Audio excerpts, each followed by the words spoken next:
welcome back to my channel. XOXO Sheba here. If you're new to my channel, hello and welcome. If you're OG subscriber, what's good? Welcome back. For this chit chat, get ready with me hair edition, I'm going to be installing this wig from Elva Wigs. This is their Kinky Curly texture.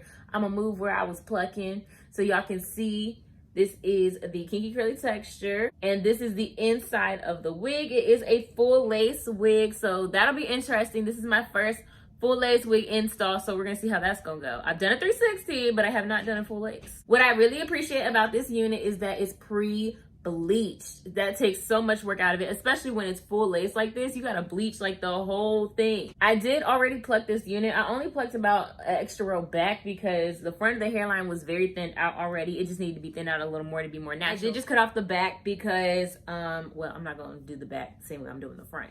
So far, so good. It looks like it's gonna cover me ear to ear. For the most part, I think I'm gonna have a little bit left out, but that's great because, you know, all units don't be covering me ear to ear. My big scissors are back. I cannot find my other scissors, so this is what we're doing.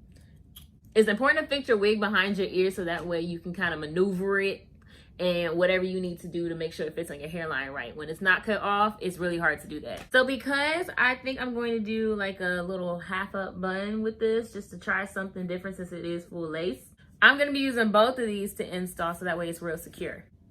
So let me know, how are y'all doing? I have gained like 10, 15 pounds since the world has gone into this pandemic because the gym has been closed. Like this quarantine 15 is killing me. Well, not so much anymore. I just recently started working out. Well, kind of working out. I really just started watching my eating again because I was just kind of eating what I wanted, which I usually did in moderation, of course, but I went to the gym a lot, so it really didn't affect me. Now it's really affecting me. Pre-quarantine, I wanted to lose like 10 pounds already, and since quarantine or self-distancing, I have gained another 10 pounds. But what I have noticed about this go around, because I essentially gained back the weight I lost in 2017. If you watch, ooh, get out of my face. If you watched my videos in 2017, then you remember me doing kind of like my weight loss journey of losing weight before I went on vacation. Well, yeah, that's the weight I just gained back. It was fine though, because I mean, obviously I want to get some of that off, but it was fine though, because my body composition since then is totally different. It's been 2 years since I started being consistent with my lifestyle of just like staying active regularly, going to the gym a lot, and even just lifting. I don't do a whole lot of lifting. I've done more in recent times, but since I really started getting healthy, I haven't done a whole lot of lifting consistently to like really have some body composition, but I was getting there before quarantine. So I have, you know, a different body comp than I'd had before I started, meaning that, you know, I just don't have as much, like I'm made of more muscle than I was when I was this weight 2 years ago. I'm pressing this in because I feel like it helps train the hair to go back, but it also helps with the melt. To me anyways, it might not do anything, it might just make me feel better. I have been using my Fitness Pal now for really about a whole week, like seriously using it. I've been trying to get back on track for like maybe the past month. I was like, okay, it's time to get back on track. You've done enough. You've gone on 2 vacations, you lived your best life. You need to get back on your fitness. So I, as of probably like a week now, yeah, Tuesday to Tuesday, because today is Tuesday, I'm doing this. It's been a full week of me tracking my calories again. I use my Fitness Pal to do that because I just always have, and I really like it. And I have it set to 1,200 calories, and that is supposed to help me lose 2 pounds a week. But honestly, like if I go over that, I'm not tripping, because if I wanted to lose 1 pound a week, it would be 1,600 calories. But, you know, I just try to stay in between 12 and 1,600, and I'm like, okay, you're good. You're still on track if you stay within that. But I've actually been able to stay around 1,300 calories the whole time. So I'm really happy about that, except for my little cheat day I had on Saturday. It was accidental. I was doing real good until pizza was ordered. I'm a sucker for pizza. I can resist some sweets, but I cannot resist like carby kind of food. Carby, cheesy, Chipotle, pizza, anything like that. I'm done. So far, I have lost 2 pounds as of today. I was worried about it because my weigh-in, I try to do it like every 2 to 3 days to help me keep track. You got to do what's just best for you and what works for you. I wouldn't say everybody need to do that, but that's what works for me. Because if I get on the scale and I'm a little bit heavier than I was the day before, I'm be like, all right, chill out. Don't be giving yourself no passes.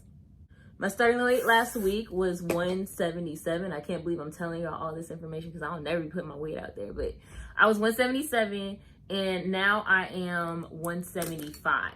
And my sweet spot really was like 155. That's where I was the happiest. And I think with me changing my body comp, I will be like set at 155 because I still had some fat I wanted to lose. Where's my comb? I still had some fat I wanted to lose at 155. Like fat loss wise, not like weight loss wise. But the 150s, no more than 165 is my happy place sweet spot. Since I didn't blow dry each individual section, I am gonna take my scarf and just do it this way. Ooh. You wanna pull it tight. I mean, don't give yourself a headache, but you do wanna pull it tight because that will help you lay your wig. All right, so now that this is dry, I'm gonna cut the lace off.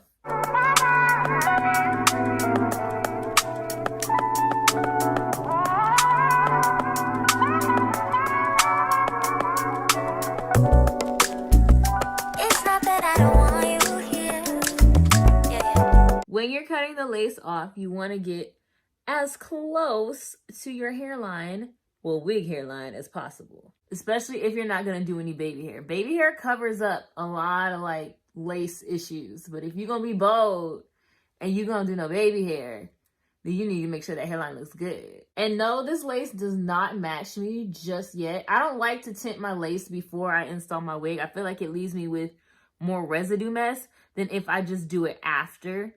That's just me. I see plenty of people do it beforehand. But me personally, I like to do it after. I look wild right now, but don't worry. We'll fix it. So now I'm ready to take my free spray and I'm just taking little bits. Not a whole lot because you don't want to add more product on top of more product. And I'm helping me lay that back down and then I'm going to put my scarf back on. Do you have to do it this way? Absolutely not. Do I like doing it this way? Yes. Do I think it's beginner friendly? Yes. It's a little bit longer to do it this way, but at least when you're trying to like take the lace off and secure the wig and all that, it's already secured on you. Like cutting this lace off would be so much harder if you weren't already, like if they weren't already secured. So now I'm just cleaning up the mess on my hairline. You really don't want any excess on your forehead. And you want to make sure that your forehead is clean when you start this process if you want your wig to really melt into your skin. And especially if you're using like actual lace glue. I'm using Got To Be because I'm going to end up taking this off. But if you was using regular glue, you need to make sure that forehead is clean. So while that is drying, I'm going to take my Garnier Fructis leave-in and some water.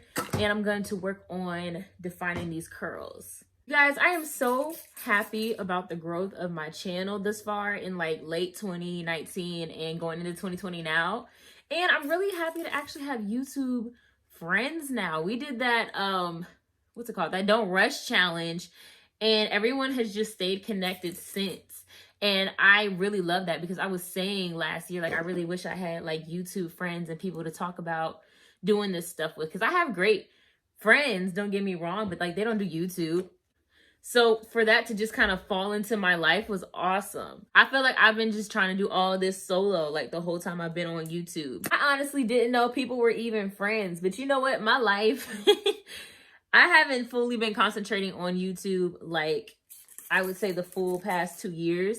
In 2017, my channel like really had a growth spurt and I was really excited about it. But like literally maybe a while after the growth spurt, it just kind of fell off again. And I couldn't get that back until recently, like around the end of 2019. So my focus, I will admit, wasn't like totally on YouTube because, you know, I still gotta do other things and make money. Like, listen, I quit my job. As y'all know, I did a Get Ready With Me about that 2 years ago. And I'm still self-employed. The whole point of me quitting my job actually was to help me build my brand because I felt like at the time I was still in my early 20s. I was like 23.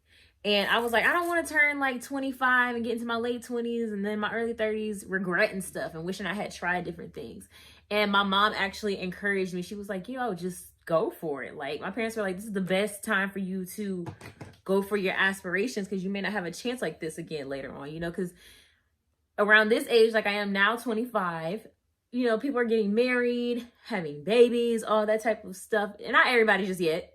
Because I'm not just yet. But I do have friends that are married and have kids. And I was just thinking about like, yo, when that happens for me, like I won't have the luxury to just, you know, just say, oh, I can get another job if I need to, or oh, I can just, you know, figure it out and stuff like that. Like, people are depending on me. I honestly feel like it's the best decision I've made for myself thus far. I kind of had like a quarter life crisis when I did it, because even though, you know, I'm not where I want to be just yet, and I'm not financially where I want to be just yet, it's getting there. And had I not taken that leap of faith when I did 2 years ago, I wouldn't be where I am today. Because my jobs I was doing, like I have a lot of administration experience. I've been working full-time since I was like 19, 20. And it was like, I was good at those jobs, but I didn't want to be there for full-time. Like, there was companies, like my first full-time job, I definitely could have stayed there and grown in the company and went up like the corporate ladder and everything, but I just didn't like it. It was high stress for me, and I was new. Like, my manager quit. That was hard. And then the girls that were training me that were also like in the administration front desk area, they also quit. And I'm just like, yo, who's gonna train me? I ended up having to basically manage the office for like, it felt like months, but I think it was just like a month or two. But I ended up having to manage it, and no one just like, they just let me do it. But I wasn't getting paid like I was managing. That was the problem. Like, it was stressing me out. People would call off from work and they would call me. And I'm just like, I've been here 3 months. I kept it afloat though. So I handled myself, and I was only like, I don't even think I was 21 yet. I was still training while having to run the office. And I mean, open, close, run to the bank, had the company cards, all that stuff. They was gonna pay me a whole lot extra than they was paying me before to stay. But like, I just couldn't do it, because I always knew whatever I wanted to do at that point, because I had been doing YouTube for about a year or so. I knew whatever I wanted to do, it was going, wait, no, I wasn't doing YouTube then. But I knew I wanted to do something bigger than that. I knew I wasn't going to be able to figure it out by staying at that job, because on top of the high stress, the hours were crazy. I would be in that office from like 8 a.m. to 7:38 at night, like all day, every day. I barely had time to go to school because I was in school at the time. The whole point of me getting a full-time job was so I could pay out of pocket for my schooling, because I didn't want all that debt, especially with me already knowing I'm kind of entrepreneurial. So, you know, I might not have stayed in school. So I didn't really want the debt when I probably wasn't going to use it. But with me not knowing, I still didn't want to like lose momentum and get behind in life, because what if I had decided I did want to stay in school? So I was still taking my classes. I was just paying for them out of pocket and taking it slower. Once I quit, originally a big source of my income was going to be YouTube. I was getting YouTube checks at that time, but when I literally quit, and then my channel fell off. It was the weirdest thing. I guess it was necessary because I needed to learn what I needed to learn to sustain the growth.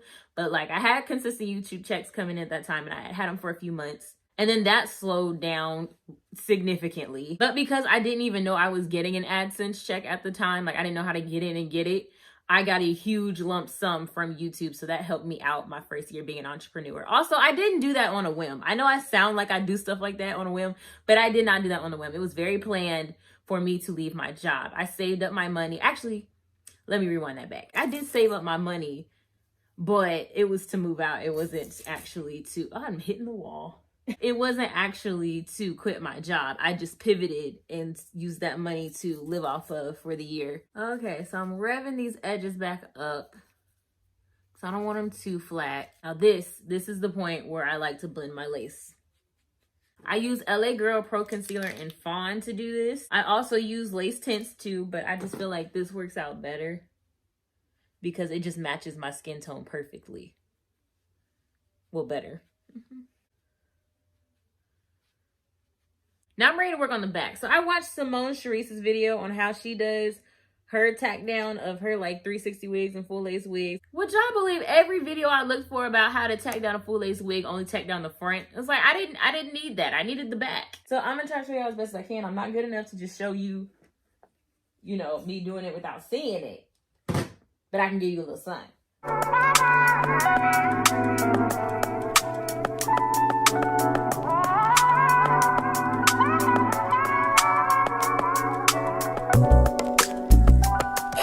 Let's see how this turned out, because I don't know. It's still above my edges, but it laid down.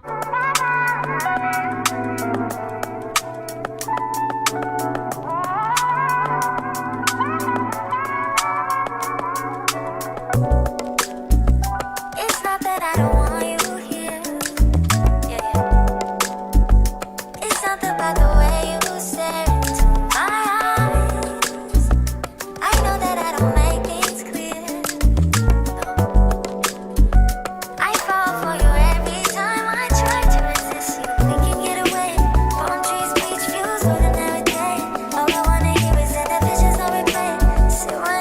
guys, so this is the final result. Yes, Elva Wigs, I see you, girl. This wig is super beginner friendly. You gonna fool people because of this curl pattern and the length. It looks very, very natural. So, you know, if you're looking for a beginner friendly wig that ain't nobody gonna be asking you no questions about, this is a good one. Look at the texture, okay? And it's just about dry at this point from when I re-wet it. I absolutely love how easy the lace was to blend. And this is not any type of special lace. This is regular lace. If you're interested in this unit, you already know everything will be down in the description box below. Thank you guys so much for watching. Don't forget to like, comment, and subscribe. And I will see you guys in my next video. Bye.